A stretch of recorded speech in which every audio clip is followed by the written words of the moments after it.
And welcome to another great episode of Michael Hicks, the Live to Thrive podcast. I've got a good one for you all today, and I'm super excited for you to chat, or super excited to chat with you about this today. So, before I dive in and get any more details here, before I say a single word today, I want to start where I think every real conversation should start, and that's in the Word. And I'm going to reference a Bible passage that I like a lot. It's Psalms 27, verse 10. It says, "Though my father and mother forsake me, the Lord will receive me." Today's podcast, just let that sit with you for a little bit here. And I think I'll give you a new heart. This is another Bible passage that I'm reminded of. I'll give you a new heart and put a new spirit in you. I will remove from you your heart of stone and give you a heart of flesh. That's Ezekiel 36, verse 26. 36, verse 26. And I got one more. He will turn the hearts of the fathers to their children, and the hearts of the children to their fathers. That's in Malachi 4, verse 6. Men and women, you can listen to this podcast today, this episode as well. But everything we're talking about today lives in those three verses.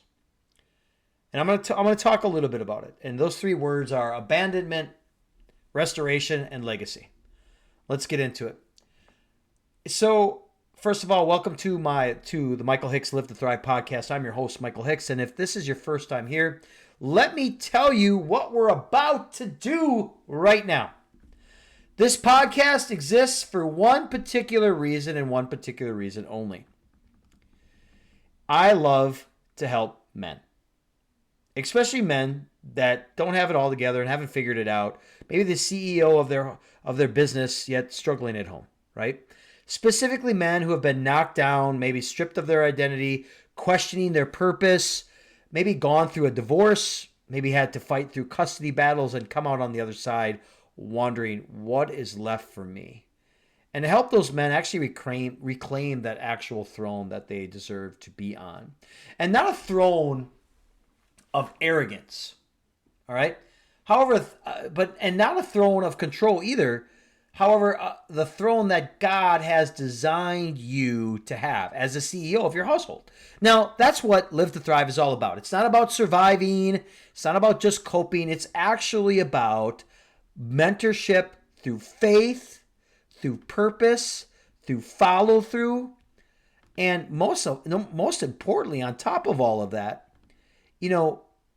it's about the foundation that you got to learn how to build. Like the purpose should be your fuel ground, and the children should be your legacy that you leave behind. So every brother who's listening out there right now, and maybe if you're not, that's okay. I want to walk with you in a way that I did. And I want to, and I right now on the way, maybe you're driving to work, maybe you're in the gym, maybe you're sitting in the parking lot. Here's the thing. You just need 5 minutes before you walk inside. I see you. And this episode is exactly for you. So today, we're going to dive into something that does not get talked about much in church.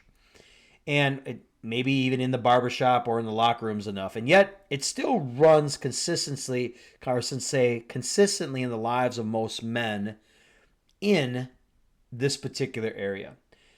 It's called the father's wound.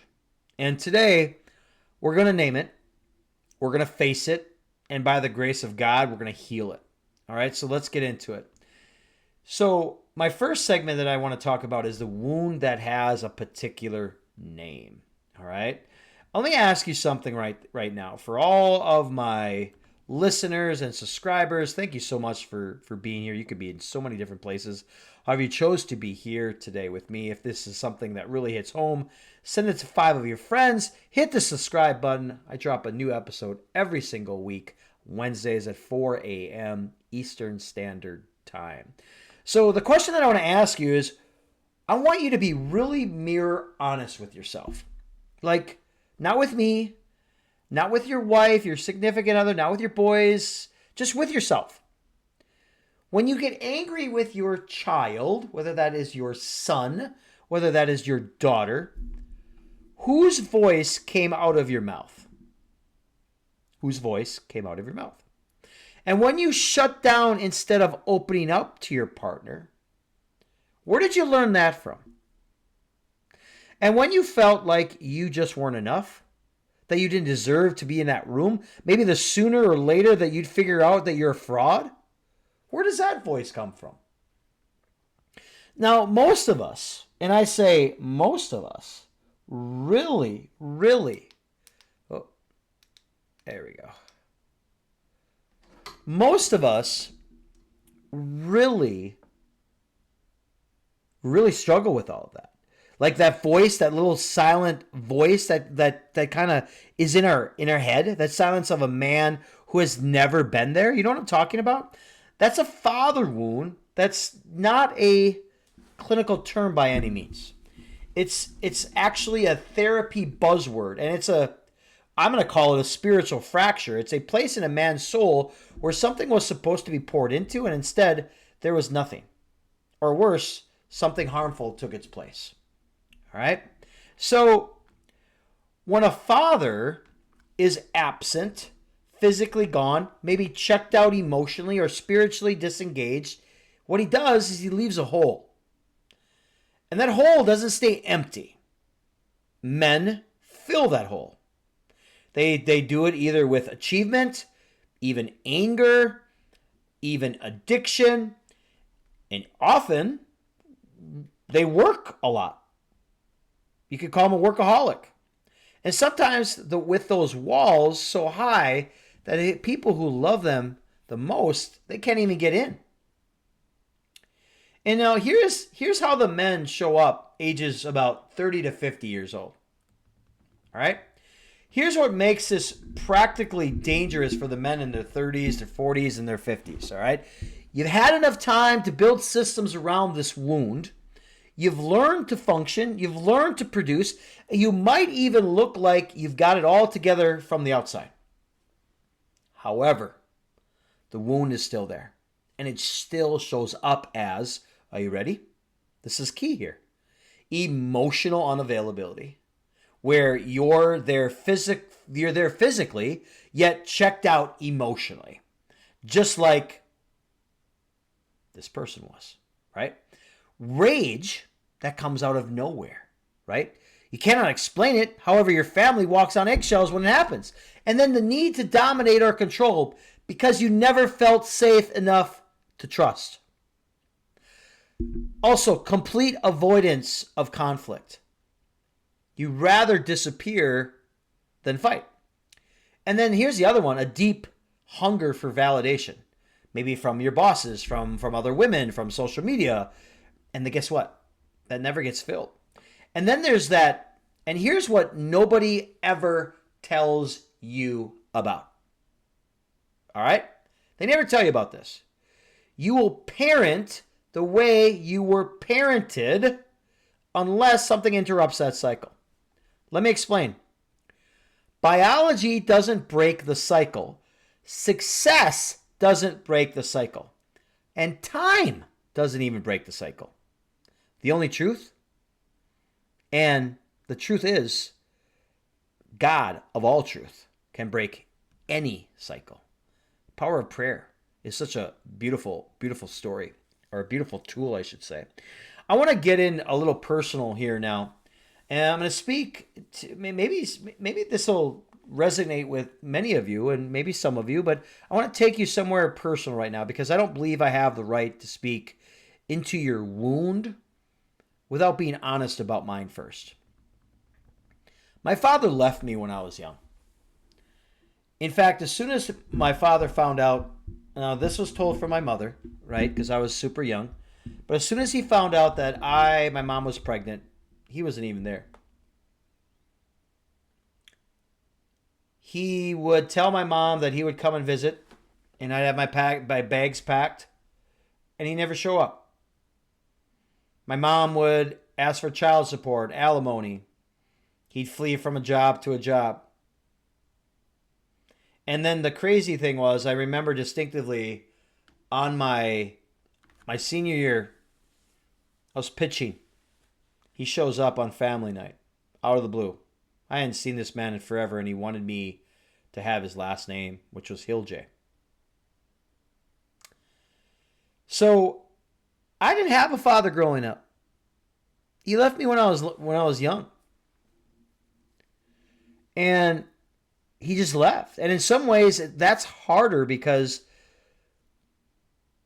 during that time, he eventually did die, and I didn't even go to his funeral. How sad is that?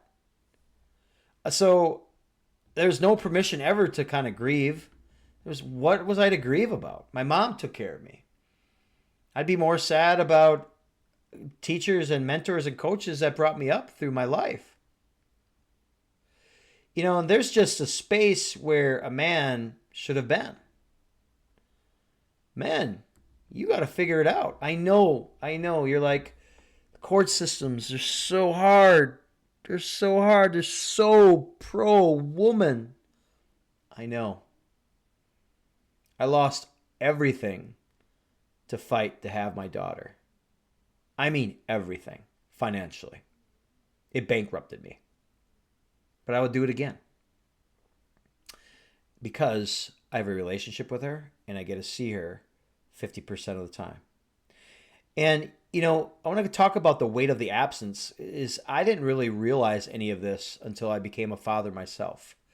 I knew when my daughter was born that no matter whatever happened, I would never, ever be out of her life. And you can kind of get caught up doing some things that you swore you would never do, right? Maybe even saying things you promised yourself that you would never say. And that's when I kind of understood that you cannot outrun your origin story. You just cannot. You cannot outwork it. You cannot outperform it. And you cannot outlast it for years. However, if you don't deal with it, it will deal with you. It'll deal with you in your marriage, in your parenting, and also, I think most importantly, in your sense of identity. Now, for me, the real reckoning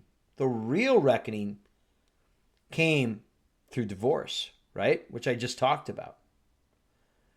And that was hard, right? However, I believe now at the ripe age of 53 is God has really refined what was in me. And I want to talk to the men out there that are in the middle of maybe a storm right now.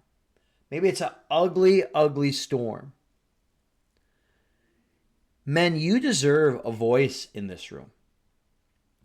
And if you're a single dad and you're listening to this right now with custody or maybe without, or just navigating co-parenting and struggling with high conflict parenting, the situation, honestly, I get it. It feels impossible. And you're wondering if your wound is ever going to become your child's wound. And I need you to stay with me through this entire episode today, because what I'm going to say to you could really change your life. And what I'm about to say to you next specifically is so, so important. So, and this is something that no one really rarely talks about. And I want to paint a picture for you. You're a man who grew up without a father, already carrying that wound, right? Then your marriage falls apart and you're a womanizer and you're this and you're that. And now, depending on your custody arrangement, you have your kids what you call maybe part-time, maybe 50% of the time. Or maybe you're even at this time right now, you're fighting to see them all, right? And do you understand the spiritual weight of that moment? You feared becoming a father, or I should say, you feared becoming your father. And now there's circumstances, however they happen, and your children may experience some of these versions that you've experienced yourself. That guilt, that shame, that fear, that crippling, that uncertainty, crying yourself to sleep. And if you're not careful, it will do one of two things. It will make you overcompensate, like becoming a Disneyland dad who can't say no because you're so desperate to be liked. I say that because I was like, maybe that was me. Or it will make you retreat, like pulling back because the pain of limited access feels like rejection, and rejection is something you just know very, very well. And neither of those are fatherhood. And neither of those are actual leadership. Here's what your kids really need, all right? The truth will set you free. Prayer will set you free as well. Your children do not need you to have joint couple or joint custody to be a present father. They need you to be emotionally present wherever you are there, whenever you are there. They need you to be consistent. They need you to be safe. They need you to be a man of your word in the small things. Because every time you show up when you said you would, you are writing a new narrative over the wound that was written on your old childhood. Do you feel me on this? You're not your father. But you have to choose that every single day. Not once, every single day. And what about setbacks, Michael? Well, what about when the court date doesn't go your way? Or maybe when that visitation schedule gets violated? Or you got to go through 100 different hoops to get the fair, equal schedule. When your child comes home repeating the things they were told about you that are not true. I've been there. I'll tell you exactly what to do with this. However, first, let's talk about the hardest person in the room. I want to talk about navigating high conflict co-parenting. All right? I understand the high conflict dynamic. I have gone through therapy, countless therapy, read several books about this. And I want to speak to you directly to maybe the man or woman who is co-parenting with someone that makes them feel impossible. Maybe manipulates, maybe weaponizes their children, or maybe who even violates agreements and then looks you in the eye and denies it. Or maybe even who knows exactly what buttons to push because they helped install those buttons, right? That is textbook 101, high conflict co-parenting dynamics. And in one of those most spiritual exhausting experiences a man can go through, because it's designed, whether intentionally or not, to destabilize your identity. Let me give you some actual framework on what I mean. In this framework I use with every man that I've coached through this process, and I call it the 3 pillars of what I call high conflict co-parenting. I'm going to break this down for you really quick. So if you're taking notes, now's a good time to do that. But pillar number 1, it says contain, don't engage. Let me break this down. High conflict personalities feed on reaction. Their power comes from your chaos. And when you blow up or argue or send that angry text or email late at night, midnight maybe, you're handing them a weapon that they can use later on in the courtroom, with your kids. And in the narrative, they're building something about you that you're really not. Your silence, being clear here, your silence is not weakness. Your silence is, when strategic, it's very powerful. Respond only to what is legally or logistically necessary, and keep it short. I use the BIF acronym very often. Brief, informational, factual, friendly. And document it. CC it. BC it to yourself. Every text message, every email, every exchange. Write it almost like a judge who's going to read it. Because one day, maybe one will. All right? Here's the second pillar I want to talk. Protect the child's view of both parents. This one is a struggle for many, and it can be very hard. Because when someone is hurting you, or maybe even lying about you, the temptation to get them back or correct the record with your own children can be really overwhelming, right? Just don't do it. Not because they don't deserve the truth. However, your children are not the battlefield. Remember that. They're not the battlefield. And any man who uses his children to win a war, or woman to win a war with his ex, is not operating as the CEO of his household, especially men. He's operating out of a wound that's never been healed. And let your actions speak. Let your consistency speak. Children are smarter than we give them actual credit, y'all. And in time, they're going to see this clearly. Your job is to make sure that when they look back, they see a father who never stopped showing up and never stopped putting them in the middle.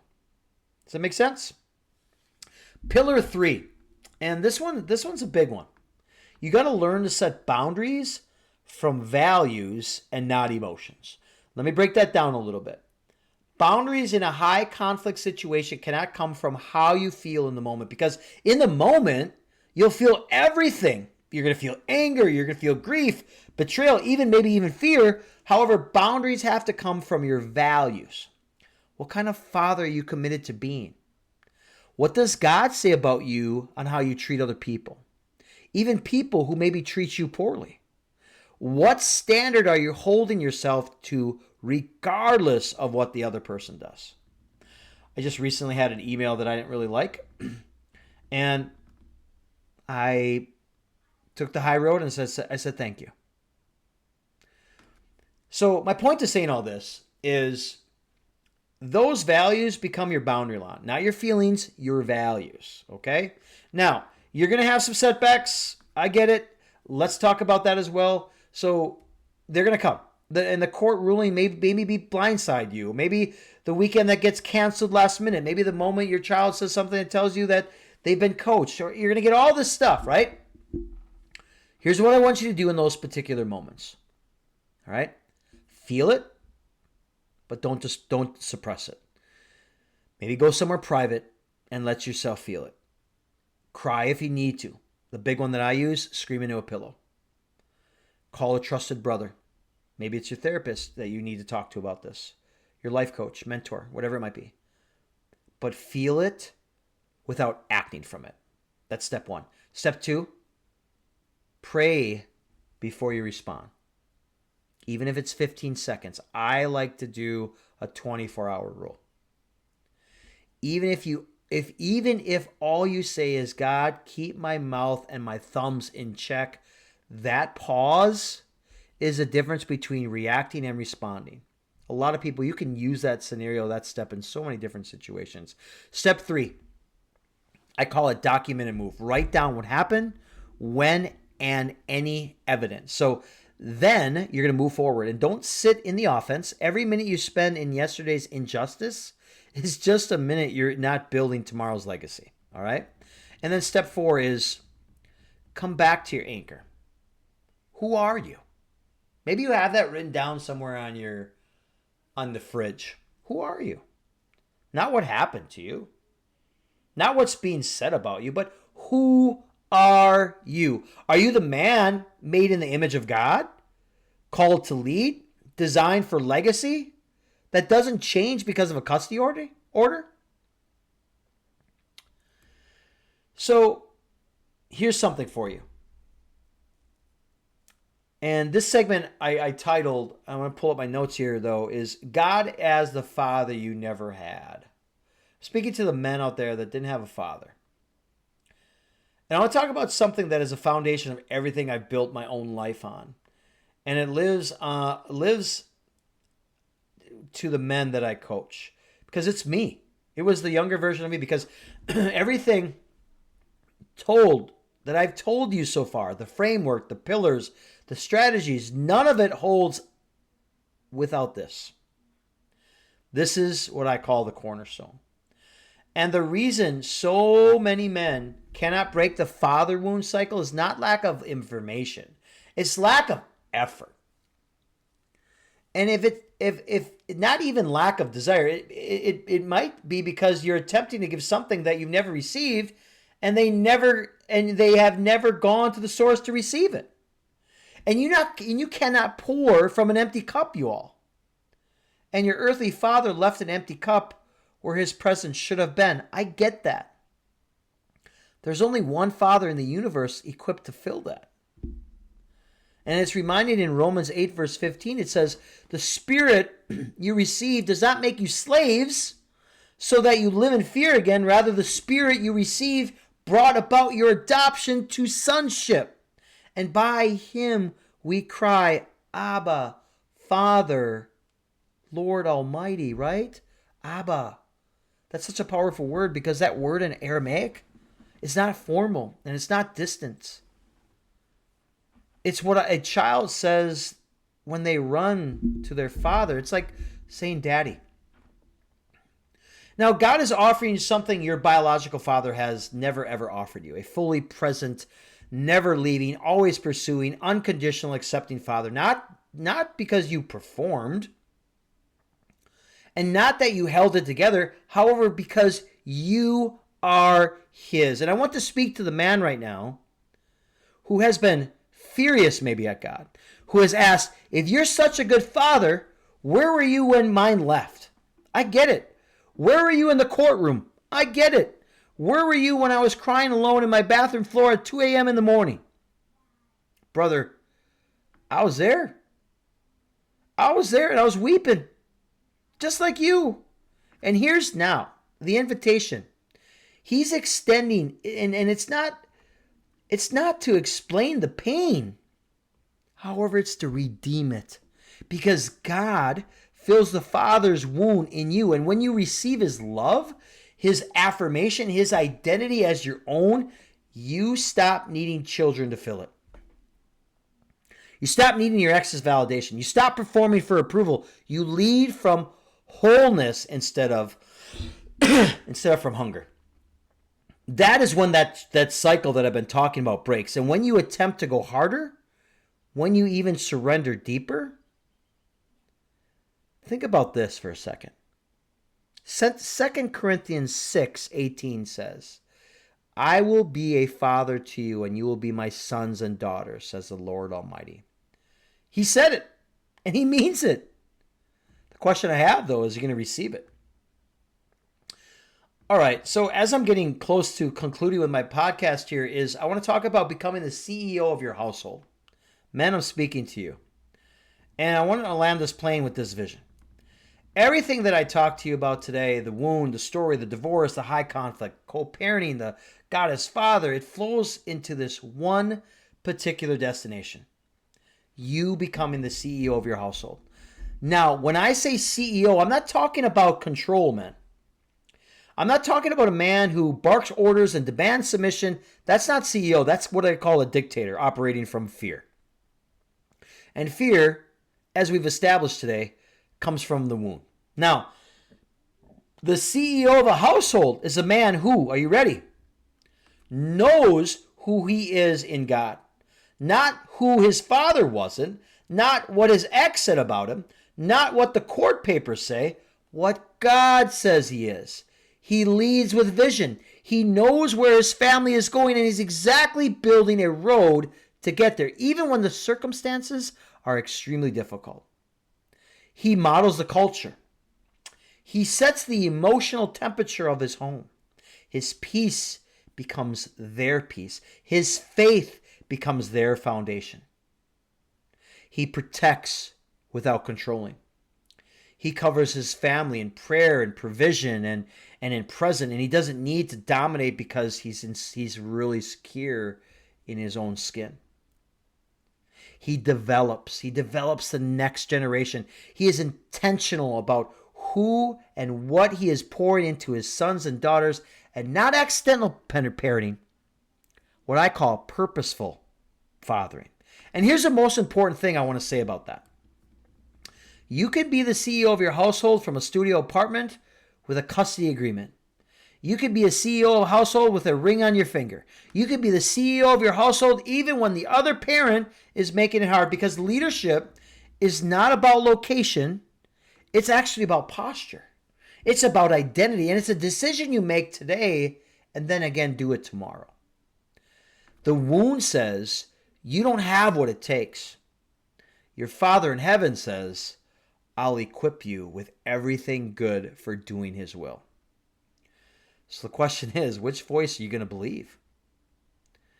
So, as I close today's podcast, and thank you so much for listening, and truly, here's a word from our sponsor. You can't sleep, got the aches and pains, you got to check out this CBD oil, which is Amos tested, proven formula just for you, for Michael Hicks, Live to Thrive podcast listeners. You get 50% off at checkout for aches and pains. It's Amos tested, it's proven formula. It's got 3 different sizes. Just go to superfungummies.com.